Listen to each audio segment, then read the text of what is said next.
let's rethink Afghanistan. We're going to talk to Derek Crow. He's with Rethink Afghanistan. Derek, you guys are now pressing on this issue of spending a lot of money on PR. Do I have that right?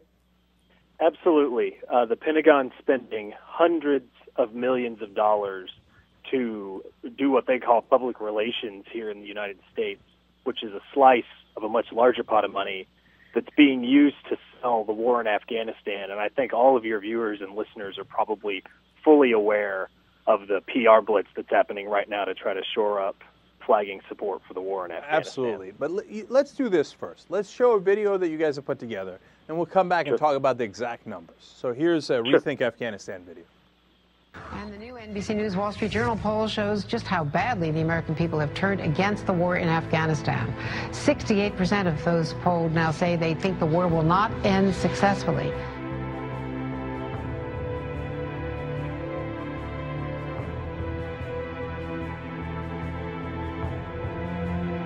Is your job here now as commander to try to slow down that Washington clock?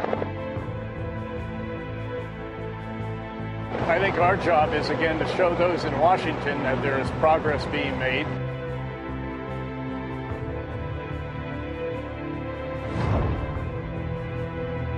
I think we're making progress in Afghanistan. We have made progress in Afghanistan. But we are not losing in Afghanistan. Have you turned the tide? I believe we're doing that now. So the inputs we think now are about right, and now we're starting to see the first of the output. Progress. We've begun to reverse the momentum. Regaining the initiative, making headway. Steady progress. There is progress being made. We've got to build on the progress. We've heard this spin before. Here's the truth. A big setback today in their attempt to root out Taliban insurgents. A major offensive in Afghanistan is responsible for the deaths of at least 63 civilians.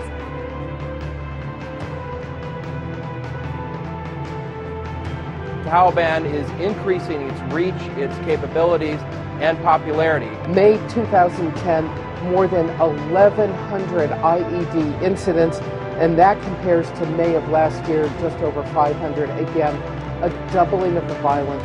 We're fighting a ragtag outfit to no better than a draw. 10 years in. We know June, just last month, the deadliest month of the 9-year war. June of 2010, more than 100 coalition forces killed, 58 of them U.S., and that is more than double what it was just 1 year ago. July is now the deadliest month for U.S. troops in Afghanistan. Just Friday, NATO announced 6 more U.S. troops had died, bringing the death toll to at least 66 for the month and breaking the previous month's record. The Afghanistan war isn't making us safer, and it's not worth the cost. Join us as we fight back against the spin. All right, so Derek, first of all, the Pentagon budget, you have the number on your website of $547 million that they're spending. But for PR, their budget is actually much, much larger, isn't it?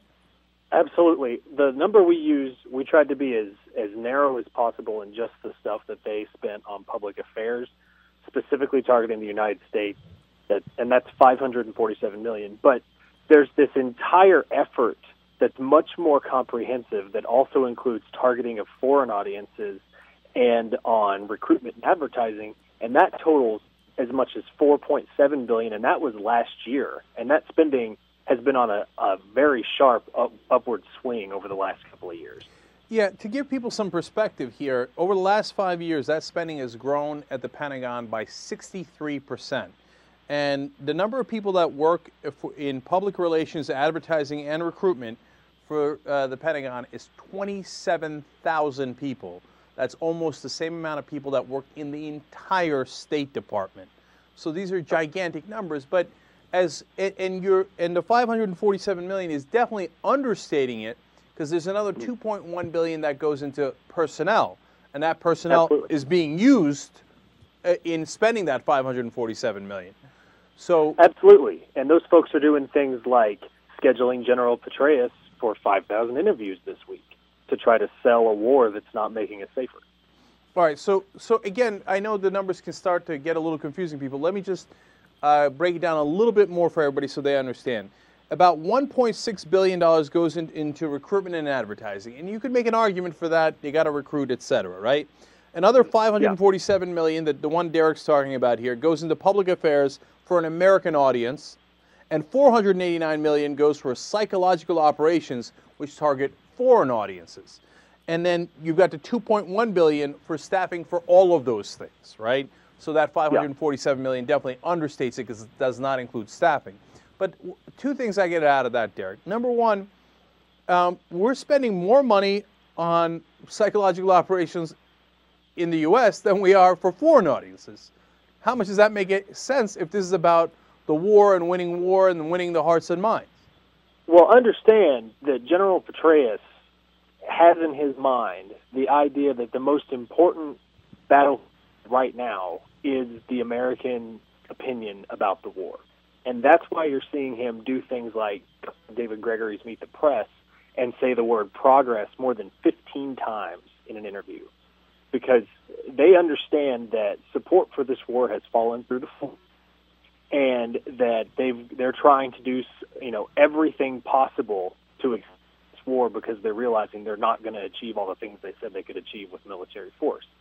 And even when you talk about the stuff that targets foreign audiences, there is absolutely no way that stuff does not reach the United States and our audiences here. There's an example given by the AP when they did an investigation about this last year. It's just a simple one, that General Petraeus, when asked to show progress back in Iraq, held up a picture that all these Iraqis rallying around a soccer game to show national unity. That was Pentagon-funded covert propaganda that just slipped into a U.S. media interview. And even the people who are producing it, if we're going to be generous, can't keep track of which is supposed to be aimed at foreign audiences. But just to contextualize all this a little bit, even if it's just directed at American audiences, it's supposed to be illegal to propagandize to the United States citizens here domestically with military dollars. But but back when Fallujah happened, there were U.S. Marine guys specifically lying to the U.S. press because they knew the insurgents were reading U.S. news reports to get them to give away their position. Their job isn't to tell you the truth, it's to try to accomplish whatever mission they're trying to accomplish. Okay, Derek, the thing about Fallujah, I actually have the least amount of problem with, because that seems to be a rare case where they're actually using it for a mission. They're using it to trick their enemy that they could fight better. But just understand that what that means is that their job is not to tell you the truth. I get that. Right? Apparently I'm one of the few people in the press who understands that. The rest of the press just prints it as if what the military says must be true, which is crazy. But anyway, you're getting at the core of the issue there. That's what I wanted to talk to you about. How can we have a $547 million budget for propaganda on the American people when propaganda on the American people is illegal, that they're not supposed to do that? So what happened? Well, are we just ignoring that law? Well, they do these things to try to, remember that these kinds of laws were written in a completely different information environment. And if anything, the laws need to be completely ratcheted up and enforced more rigorously, because there's just no way that even produced for foreign audiences doesn't get back. But the stuff that hits here in the United States, even the Pentagon's own internal auditors repeatedly slammed the Pentagon for overt and covert propaganda on the American people. The issue is that you've got an organization like the Pentagon that's got such a huge budget and amount of staff. There's no way an auditor from the outside, when there's that kind of bloated spending on that program, can effectively manage it. We're simply just spending too much on this stuff for it to be kept track of. No, but Derek, I think I'm missing something. That's why I'm looking for clarification here. Sure. What's their rationale? What's their excuse? Because, you can't just say, oh, by the way, I'd like to spend $547 million in illegal funding. Sure. Well, or is it that since the media doesn't work anymore, they think, well, I can do any damn thing I like and nobody's ever going to challenge me? It's kind of both, actually. Well, for one thing, you have to understand the American media, the mainstream media, in a lot of senses, are completely complicit with this kind of thing. We've got numerous examples. I think Anderson Cooper just apologized to Pat Tillman's dad and mother for being so complicit when the Pentagon was selling that bad story about Tillman being killed in a heroic action against insurgents. But what you've got is a mindset in Washington, D.C. that is absolutely deferential to the Pentagon when it comes to these kinds of things. You've got members of Congress talking about this in the idea of the human terrain, that this is something that's supposedly being done to counter al-Qaeda's messages, and that they'll talk about how al-Qaeda is constantly manipulating the media, when it's absolutely clear that the DoD is sitting on not only its own media empire, but a gigantic arm of the U.S. government that's job is just to sell messages, and this week to sell the message that we need to stay in Afghanistan to the American people. Yeah, look, for those of you who are not aware of how all this got started in the first place, in 2002, Rumsfeld started the, quote, Office of Strategic Influence. I love stuff like that. Remember they started the Office of Special Plans, and that came up with the special plan of invading Iraq? Right? Yeah. So when he was found out, at the time, people said, hey, you know what, you can't do this. That's propaganda within the U.S. So here was his quote, and this is from the Associated Press. He said, there's the name, meaning the Office of Strategic Influence. You can have the name, but I'm going to keep doing every single thing that needs to be done, and I have. So he basically says, you know, take a walk, okay? I'm going to do this hundreds of millions of dollars in propaganda on the American people anyway. And he does. And now it's just accepted. Like, now it's like, okay, regular course of business. So well, I mean, how do we stop it? Well, I mean, the first thing is that somebody, and this is going to sound overly simplistic when I say this, but it really does boil down to somebody has got to, in Washington, grow a spine and start taking on the Pentagon on these issues. Once those things become normal, it's extremely hard to stop them because they just become part of a consensus. It's kind of like when Congress doesn't object to a way a law is implemented by the administration, that weighs into how the Supreme Court thinks about legislative intent. It's that kind of situation where once the precedent is established, you got to work really hard to push it back. And here's just a really recent example of how we lack a backbone taking on the Pentagon when they start bum rushing us like this. You've got three generals in the press right now openly either trying to redefine down the July 2011 drawdown date or flat out say that none of the people under their command are leaving in July 2011.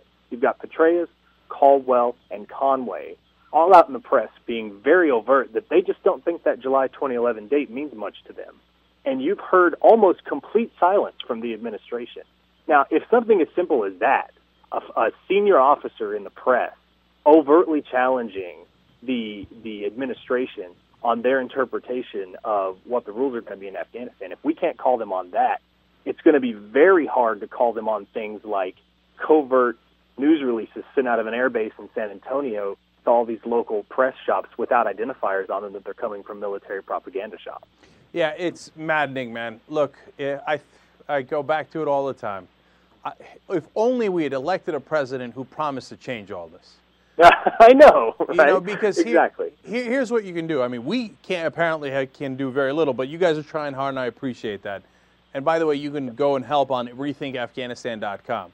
But the president, if he wants to, here's what he does. Okay, Conway, you know, I was going to get to the story a little bit later. Even conservative bloggers are like, what? General Conway just saying, oh, no, we're staying in Afghanistan longer. Who cares what the commander-in-chief says? Okay, Conway, you're fired. Okay, Caldwell, you're fired. And by the way, your $550 million budget for propaganda on the American people, that's illegal. It's gone. It's done. Okay? Yeah. Now, people say, oh, no, you can't do that. Derek, you literally could do it in one day, right? And the issue is, you know, Obama says, oh, I don't mind being a one-term president. If he really meant it, I don't think it would hurt him at all. I think it would help him to win a second presidency. But even if you gave him that assumption, if he just didn't care about the politics of it, he could do it tomorrow, couldn't he? He could do it. And here's the problem. I don't think the president understands the culture that he's dealing with at the Pentagon. The first sign of that kind of weakness will get you episodes like when the Navy told JFK to go take a hike when he was trying to rein in their submarine rings around Cuba. Like, you cannot tolerate that kind of insubordination. First of all, it's bad for the military culture in general, and it's extremely corrosive to the idea of civilian control of the military. And you're absolutely right. President Obama could have Conway in his office anytime he wants him and correct this situation. there's supposedly that kind of conversation happened with Mullen and Gates when McChrystal was out there manipulating the media last year trying to sell this latest escalation. But the president is just going to have to get used to the fact that for 8 years, everybody said whatever the generals want under the Bush administration, and they are absolutely not used to having actual working civilian control of the military. And if the president doesn't take it in hand right now, it's not only going to corrode one of the basic principles of the republic, it's going to let this war eat his entire legacy. All right, and my final point, we're out of time here, but look, everybody at home, remember, the overall $4.7 billion they're spending on PR, somebody's getting paid off that.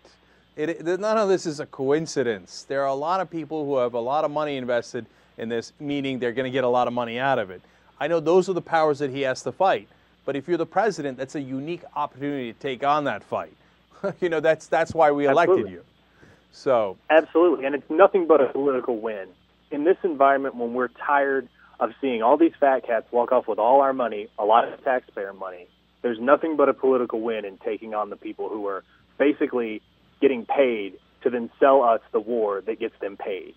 That's just an easy win. All right. Yeah. Of course, he's going to ignore us, but then we're the professional left. So, exactly. Okay. Derek Crows with Rethink Afghanistan. The website's rethinkafghanistan.com. Derek, thanks for joining us. We appreciate it.